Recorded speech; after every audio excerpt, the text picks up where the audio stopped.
আসলে সত্য কথা বলতে কি ভালোবাসার মানুষের কাছ থেকে কখনো কিছু যাচাই বাছাই করা যায় না। মনের সঙ্গে যদি মন মিলে যায় তা কখনোই কোনোদিনও সেটা কেউ ছুটাইতে পারে না। আসলে সত্য কথা বলতে কি ভালোবাসাটাই হচ্ছে মেন। টাকা পয়সা ধন দৌলত কিছুই না, কারণ যদি একের অপরকে ভালোবাসা যায় সেখানে কোনো বাধা সৃষ্টি হয় না। আসলে অনেক সময় দেখা যায় টাকা পয়সা আছে কিন্তু ভালোবাসা নাই, তবে আমাদের ভিতরে টাকা পয়সা না থাকলেও আমাদের ভিতরে অনেক প্রচুর পরিমাণ ভালোবাসা আছে, কারণ আমার স্বামীর অতটা টাকা পয়সা ধন দৌলত বাড়ি গাড়ি কিছুই নাই। সামান্য আমার স্বামী মধ্যবিত্ত একজন ফ্যামিলির ছেলে এবং সে সাধারণ একটা কাজ করে, তবে আমার জন্য তার অপ্রান্ত ভালোবাসা আছে। এটা আজকে প্রমাণ করে দিল।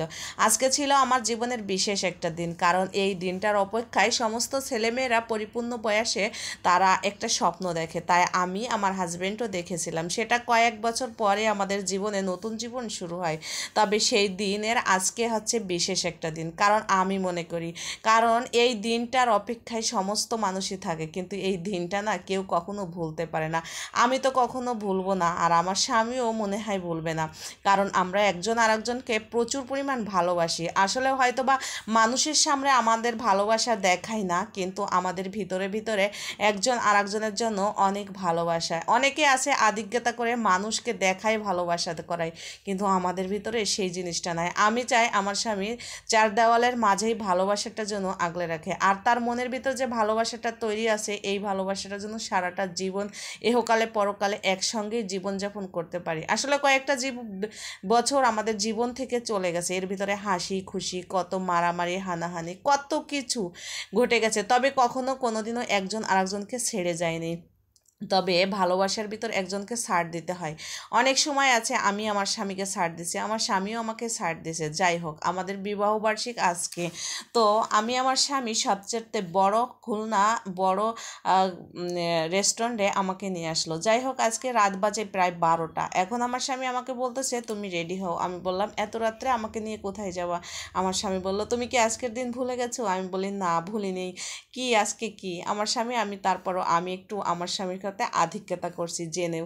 আমাকে বললো দ্রুতভাবে যেভাবেই হোক রেডি হও। যাই হোক, রেডি সেডি করে আমাকে সবচাইতে রাজমহল যে রেস্টুরেন্ট, এটা গোল্লামারির ভিতরে, তো যাই হোক সেখানে আমাকে নিয়ে গেল। আমি আমার হাজব্যান্ডকে বারবার অনুরোধ করছিলাম এত বড় রেস্টুরেন্টে এখানে অনেক বিল আসবে, কারণ এখানে বড় লোকরা আসে। আমার স্বামী আমাকে বলল হ্যাঁ এখানে বড় লোকরা আসে। আমিও দেখি বড় লোকরা বউকে নিয়ে বা প্রাইভেট কারে করে বউকে নিয়ে ঘুরতে যাচ্ছে পাশে বসায়। আমার তো মন চায়, মন বলতে সবারই আছে, কেউ সামর্থ্যের ভিতর থাকে কেউ সামর্থ্যের ভিতর থাকে না।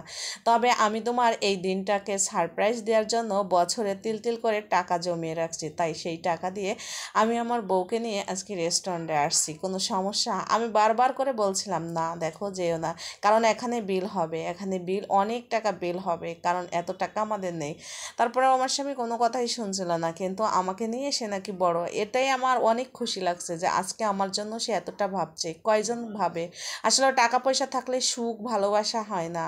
ঠিক আছে, মনের সঙ্গে যদি একটা মানুষের মন না মেলে সেখানে কোনো ভালোবাসায় আমি বলি নাই। কারণ আমার স্বামী, আমি আজকে প্রকাশ করলাম সে অনেক প্রচুর পরিমাণ আমাকে ভালোবাসে। আজকে আমার এই দিনটা, কারণ এখানে অনেক টাকা বিল হয়েছে, কারণ আমি এখানে যেটা পছন্দ করব আমাকে সেটাই। আমাকে বলছিল তোমার জন্য আজকের দিনটা, কারণ আমি তোমার জন্য তিল তিল করে সারাটা বছর অপেক্ষা করছি। আজকে হয়তোবা আমাদের বিয়ের সময় এতটা আয়োজন এতটা কিছু হয়েছিল না।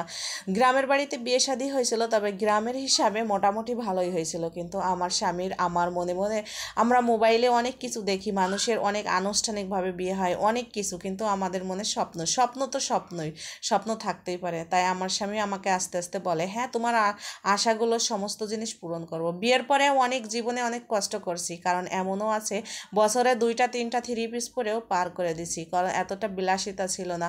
বিলাসিতা সবার জন্য ছিল, তবে আমার কাছে ছিল না। কখনো আমি কষ্ট বুঝি নেই, কিন্তু সেখানে ছিল আমার স্বামীর ভালোবাসা। কখনো আমি তার কাছে কোনোদিন চাহিদাও করিনি যে হ্যাঁ আমাকে ভালো ভালো ব্র্যান্ডের শাড়ি গহনা থ্রি পিস দেওয়া লাগবে।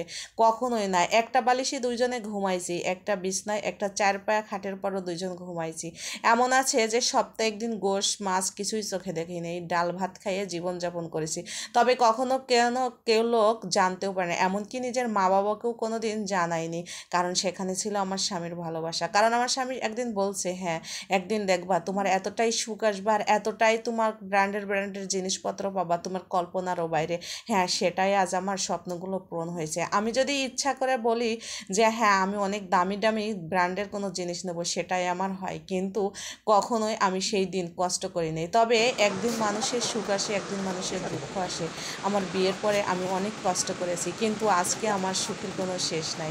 এমন এখনও আমার আলমারিতে আছে, আমি এমন এমন থ্রি পিস বোরকা থ্রি পিস অনেক অনেক বিভিন্ন ধরনের আইটেমের জিনিসপত্র আছে যে আমার পরাই হয়নি। কিন্তু একদিন ছিল যে আমি কোথাও যেতে লাগলে আমি লজ্জায় আমি যাইনি, এমনকি নিজের মায়ের বাড়িতেও, মায়ের বাড়ি কোনো অনুষ্ঠান হলে নিজের লজ্জায় যাইনি আমার ভালো ভালো থ্রি পিস। কারণ সেখানে আমার চাচাতো বোন, মামাতো বোন, ফুফাতো বোন, আত্মীয় স্বজন ভালো ভালো দামি দামি গহনা গাটি শাড়ি পয়সা গহনা পরে আসবে, কিন্তু সেখানে আমার ছিল না। কিন্তু আমার স্বামীকে সবাই মহান মনে করতো সে বড় মাপের একটা চাকরি করে, কিন্তু যে চাকরি করে সেই বোঝে।